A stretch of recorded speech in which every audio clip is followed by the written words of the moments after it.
Na terceira viagem missionária de Paulo, ele faz essa terceira viagem missionária e a história vai dizer que a partir dali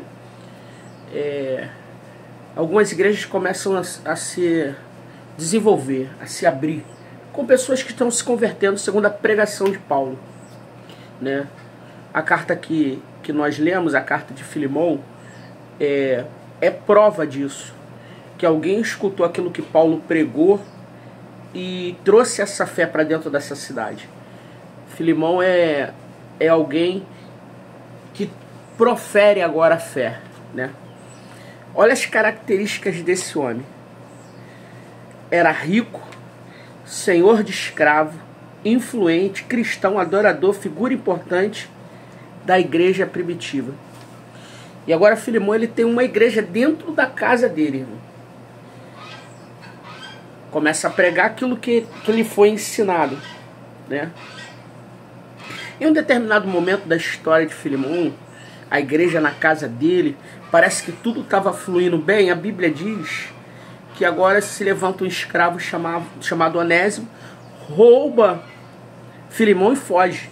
Era escravo dentro da casa de Filemão.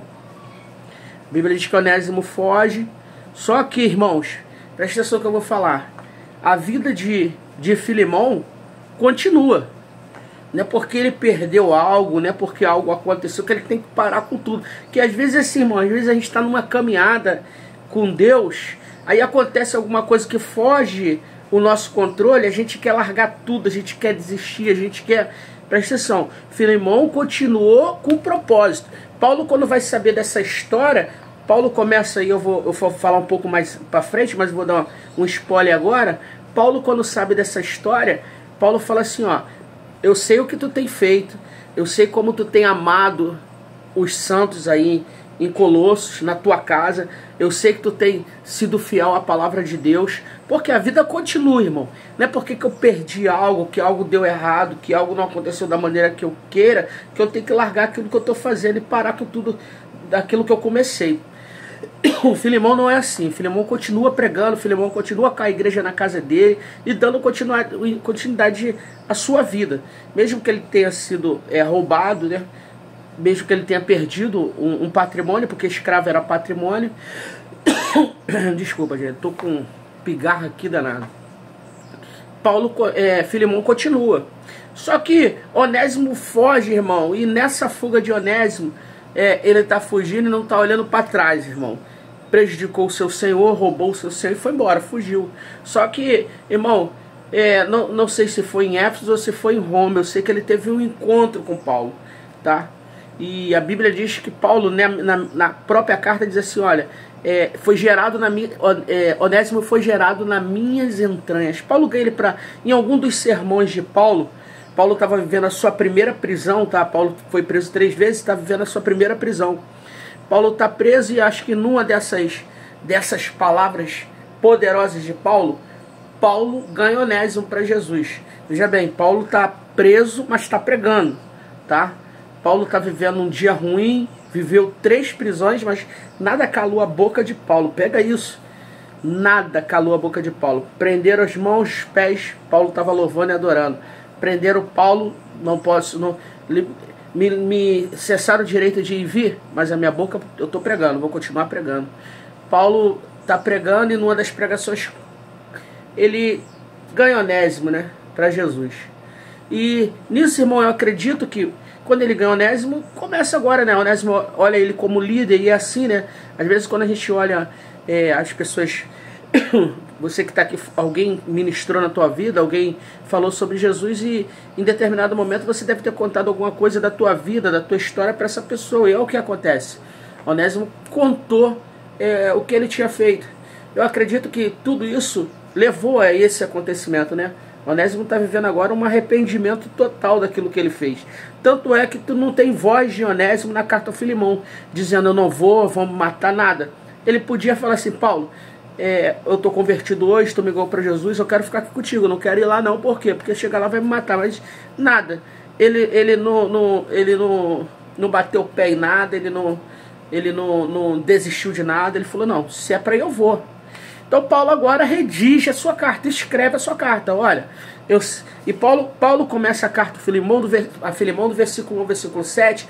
Paulo só é elogios a Filemão. Paulo chega a Filemão, irmão, pisando em ovos, tá? Pisando em ovos. Paulo, ele mesmo diz no versículo 8, se eu não me engano, eu podia exigir de você. Eu podia te dar uma direção, né? Sendo você quem é e eu quem sou. Podia te dar uma direção, falar assim, não recebe. Mas Paulo, não, eu quero que você faça isso por amor. Paulo sabe. Paulo veio pisando em ovos. Paulo sabia que não podia chegar e... Pô, o cara tem um currículo, cara. O cara tem características proféticas, de homem de Deus, pô. Então, Paulo, pô, pera, eu quero manter isso nele, né? Porque tem gente que não sabe falar, irmão. Tem gente que não sabe cobrar. Tem gente que não sabe pedir. Pede, cobra, fala de qualquer jeito. Paulo não. Paulo tá ali, versículo 1 ao versículo 7, rendendo elogio. Tá dizendo, tu é um cara bom, e tu vai entender quando eu for pedir o que eu tenho para pedir. Tu é um cara bom, tem amado os santos na igreja, tem feito... Então, olha só, eu quero que tu continue assim, tá? Mas tô encaminhando Onésimo, meu filho que gerou nas minhas entranhas. Recebe ele como tivesse recebido a mim. E tudo que ele fez, tudo que ele estiver devendo, coloca na minha conta. O que Paulo está fazendo? Paulo está dizendo assim, olha, cara, ele errou contigo. Ele fez errado contigo. Só que é o seguinte, recebe ele como se estivesse recebendo a mim, tá? Porque agora é uma nova identidade. Eu não quero mais que você, por amor, não chame mais ele de escravo. Não, agora é meu irmão. Agora é filho do Senhor. Paulo está dando todas as direções para Filemão. Mas antes disso, no versículo 1 ao 7, Paulo rendeu. Paulo falou assim, tu é um cara bom. Tem amor no teu coração. E eu sei que tu vai fazer a coisa certa. Sabe, deixa eu te falar uma coisa, irmão. A Bíblia não fala, né, a carta de Filemão, a resposta de Filemão. Só que a história diz que Filemão recebe ele, tá? Faz o que Paulo disse que faria. A história diz que Onésimo, ele se converte por Paulo, tem uma caminhada dura, uma caminhada porque era escravo, mas ele cresce, ele vira um bispo dentro de Éfeso. Depois que Timóteo morre, ele assume Éfeso como bispo em Éfeso. Olha isso, ele dá continuidade ao trabalho de Timóteo. Irmão, a gente não sabe, às vezes o cara é escravo hoje, o cara a gente olha e não dá nada para essa pessoa, mas tu não sabe os desígnios de Deus, os propósitos de Deus. Quando Deus tem propósito na vida de uma pessoa, irmão, não tem esse negócio. Às vezes Deus tira ela de uma situação que está sendo uma situação ruim, mas faz ela fazer o caminho de volta para quê? Para que ela se conserte, porque tem propósito. Quando tem propósito, é assim que Deus trabalha. A história diz que ele vira um bispo, e a história segue do jeito que Deus quer que ela siga. Ele recebe, Filemão recebe Onésimo de volta e perdoa ele, e os dois começam a congregar junto naquela igreja. Deixa eu falar uma coisa para você, pega isso. Teve 3 coisas aqui que me deixaram muito, muito feliz: reconciliação, perdão e igualdade. Deixa eu falar uma coisa para você. Não sei com quem que você tem que se reconciliar, mas se reconcilie. Se reconcilie. Não sei quem você tem que perdoar, mas perdoe. E eu não sei com quem você tem que tratar de igualdade, porque às vezes a gente quer ser melhor do que os outros. Irmão, trate com igualdade. Pega essa palavra aí para tua vida, tá? Fica com Deus.